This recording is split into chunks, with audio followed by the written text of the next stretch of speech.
Hey man, could I copy your homework? Yeah, sure thing, as long as you change it a little bit so they won't notice. Hey man, can I copy your homework? Okay. Hey man, can I copy your homework? Hey man, can I copy your homework? Hey man, can I copy your homework? Hey man, can I copy your homework? So why aren't there any anime that have original world building? What do I mean by that? Well, I mean anime that have world building that is completely unique, unlike anything else that is on the market. Why don't we see these kinds of stories that often? And it's not like it takes too long to make, even just basic world building could do the trick for most people. So why do so many stories not just have original world building? Well, that's what I want to talk about in this video. Why are there no stories that have completely original world building? Also, this is my second video about the topic of anime world building, and my last video was my first truly viral video. However, there were many aspects of the video that I definitely feel I misconstrued or misinterpreted. So I've decided to make this video as a follow-up to that one, with what I think is better and more concise information. So if you want to see me moreover complaining about shitty anime world building rather than an actual analysis, go watch the previous video. I also want to correct myself on something I said in the last video, because in the last video I said that this similarity in world building is only really a problem in Japan and the East, which is just not true. The amount of stories in the West that have the same characters all over again in the alpha male wolf romance stories is just plain stupid. Like, read the synopsises, you'll have a fucking laugh. And another thing I said is that only really Japan cuts stories down for being not popular enough, but that also is not the case. Very much so. Even here in the West, we also cut stories down for not being popular. I just wanted to get that out of the way before I get into the actual video. One reason so many fantasy anime specifically feel the same and there aren't any original stories is mainly because they all feed off each other. I mean, it makes sense, right? If a show gets popular, there are going to be stories that are written that have clear inspirations from it. And that is very much clear in Japan and the anime world because of one specific website. Shousetsuka ni naro, which translates to Let's Become Authors, is a self-publishing site for all sorts of stories. Think of it like the Japanese version of AO3 or Wattpad. And if you know anything about AO3, then you can probably guess where this is going. It was launched on April 2nd, 2004 by Yusuke Umezaki, and it allows for any person to upload their story regardless of quality, and free of charge. It has over 1 million different novels on the servers, with many more being uploaded every day, and like many self-publishing sites, a lot of the stories are probably going to be quite bad. But if there are a lot of stories on this website, surely there are going to be good stories too. If monkeys smash on keyboards for long enough, they should recreate Shakespeare, no? And you would be correct. Many of the most popular and highest rated isekai of all time come from this site, from the likes of ReZero, Reincarnated as a Slime, Shield Hero, and the one you are probably dreading as well, Mushoku Tensei. However, most of the time, these stories are the exception, not the rule, because if you're in a crowd of 1 million, trying to stand out is quite hard, and getting people to trust that your story will be good will take quite a long time, especially if you have in-depth world building. And this site is actually where publishers go to find new series to adapt into manga, light novels, and maybe even anime. And the way they determined which ones to adapt are the ones that are the most popular and have the most engagement. So the site itself encourages authors to make things that will get the most amount of views and clicks. And what gets the most amount of views and clicks in Japan? Power fantasy, of course. And if you are writing a power fantasy, world building just goes out of the window. Obviously, there are stories that have good world building, as much as Mushoku Tensei is fucking weird and Rudius is a creep, you can't deny it has good world building. But generally, due to the site's own systems, it encourages this basic storytelling to get views, sort of like how people on YouTube will use clickbait and other tactics to get the most amount of views. And this is a problem you see on any story site that allows for self-publishing. Webtoons, the Korean manhwa site, is filled with regressor stories and borderline hentai shows. Manhwa is filled with shitty cultivation stories. All because these stories generally come from sites that allow for anybody to publish, and then actual publishing companies scoop up the most popular shows. Though this obviously doesn't mean that every story on these self-publishing sites is bad.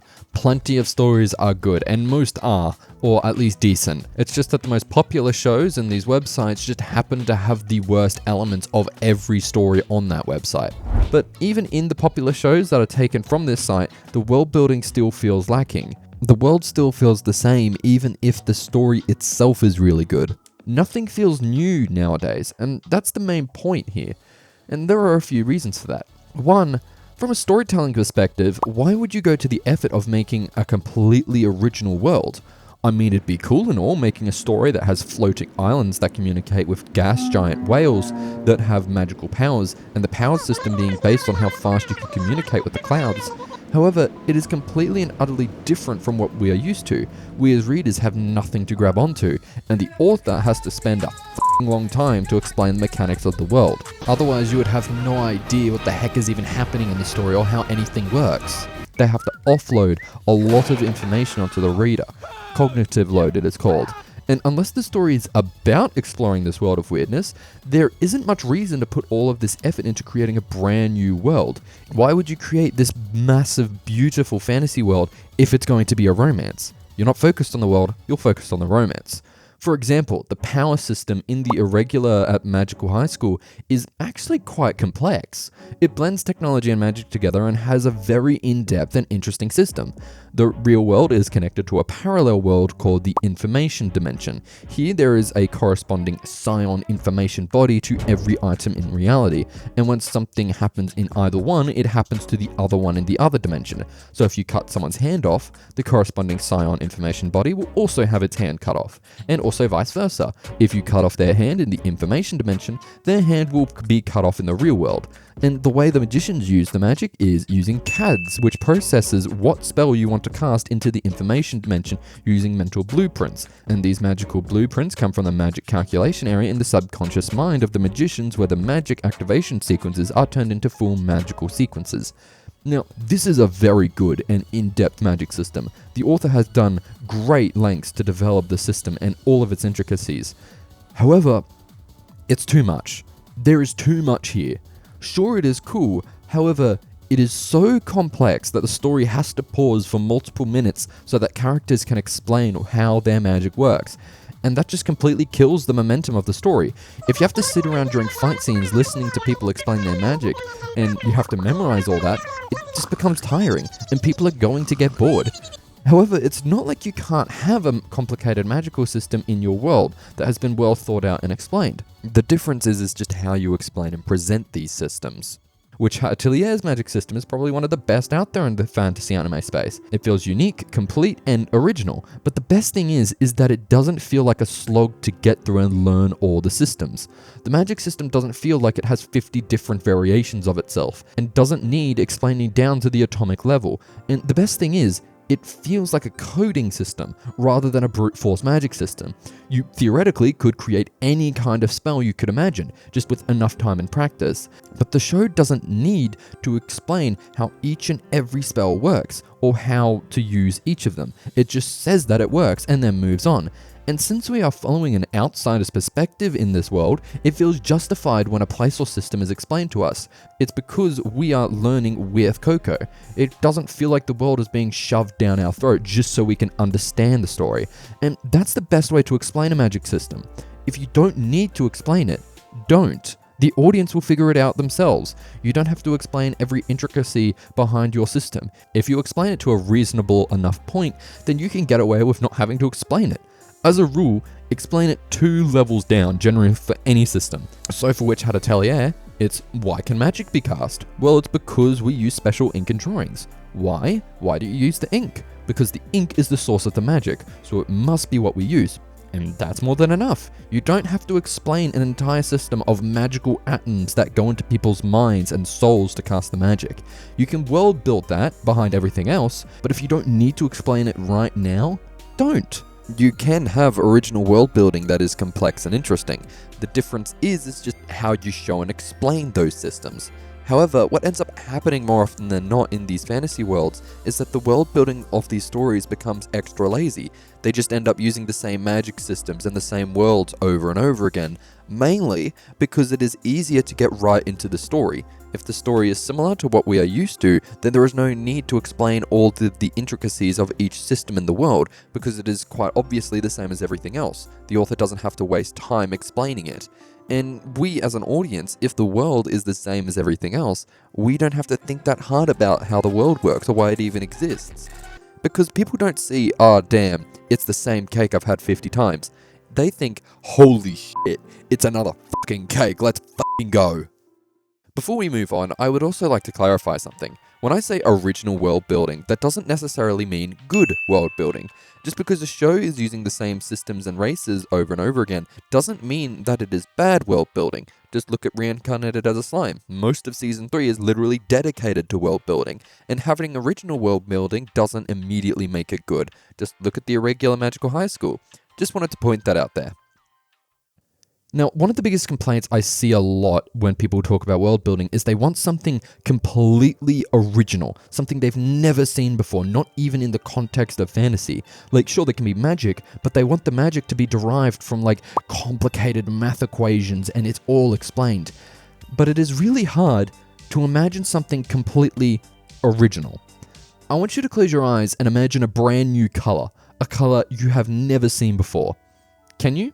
Of course you fucking can't. It's like describing a dog to someone who has never seen a dog and then asking for them to draw it.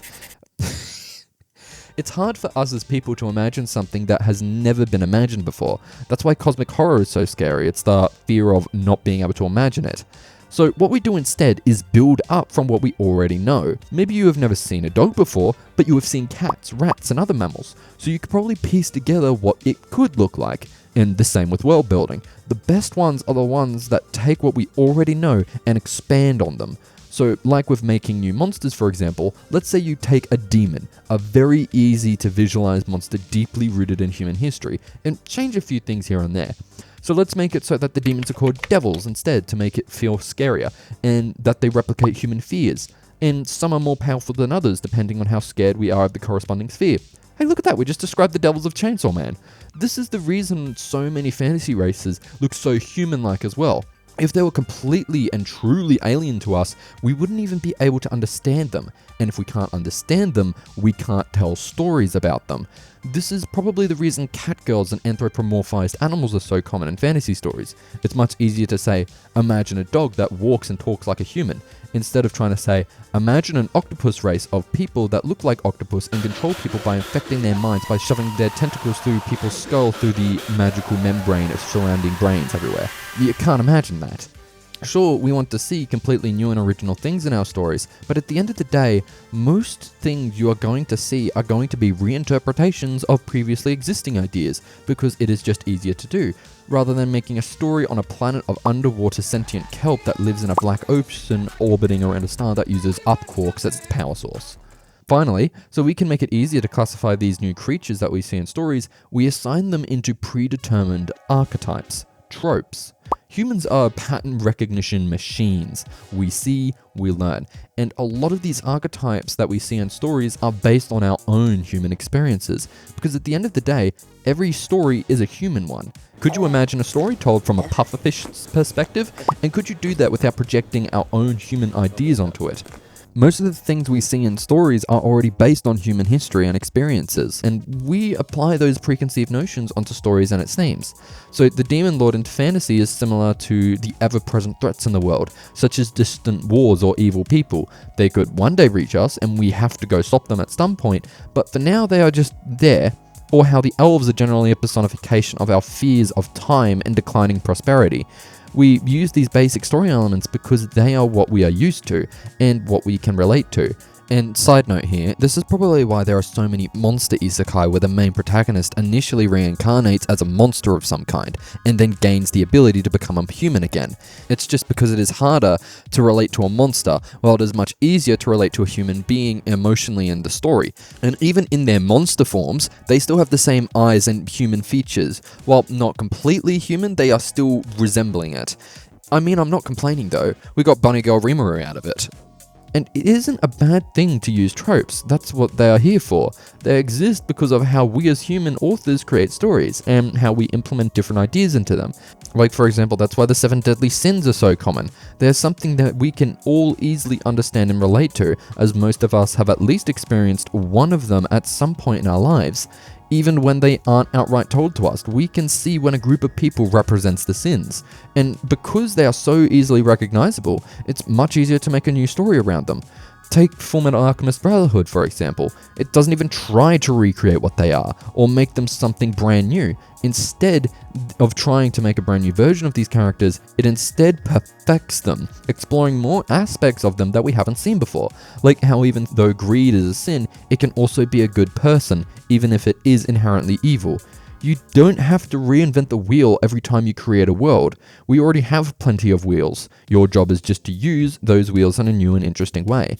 But generally what ends up happening is most common and popular archetypes come to the top of the craft. So each story ends up feeling the same, even though they don't look the same. You will be able to tell what thing is what. One person or one thing will fit into the Demon Lord archetype in most fantasy stories. A older character generally will fit into the Mentor archetype. Even if they look different from each other on the surface and are written differently, because we are so good at recognizing patterns, we are able to tell they came from the same trope. So many worlds end up just feeling the same, even if you can't put your finger on it, just because of our ability to pattern recognize. So we will probably never see a perfectly original world. And even if we do, we wouldn't be able to understand it.